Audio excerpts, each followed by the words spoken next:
Hello and welcome. This is African Perspective, and we're looking at issues in Zimbabwe now, where the Commission of Inquiry into the post-election violence has wrapped up, led by South Africa's former President Kgalema Motlanthe. The 7-member team has been investigating whether or not police used force during violent protests that killed 6 people and injured dozens more. Ndundu Sithole compiled this report.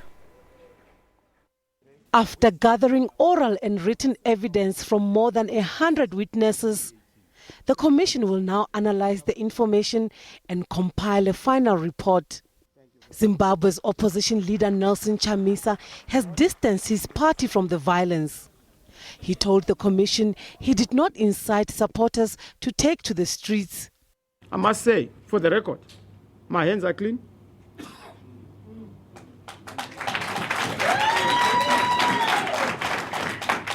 My conscience is very clear.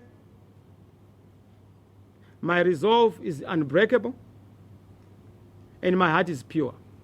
These hands you see have not spilled blood.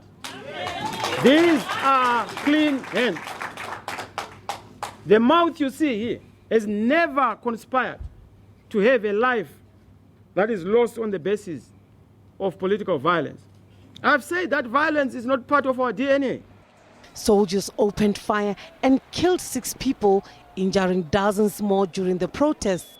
Let's deal, Comrade Chair, with the key issue of nation building.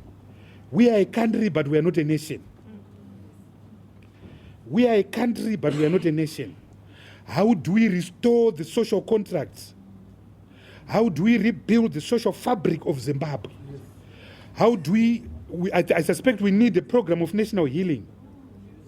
I suspect the levels of intolerance in this country, Comrade Mzee, we are as close to Rwanda in 1994 as we can ever be. And that's a disaster. Because 4 months later, in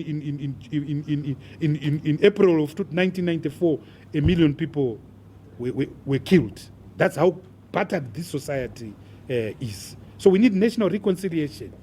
The Commission, which commenced on the 19th of September, is confident that it will present its report way ahead of its 90-day deadline. Ndundu Sithole, SABC News, Johannesburg.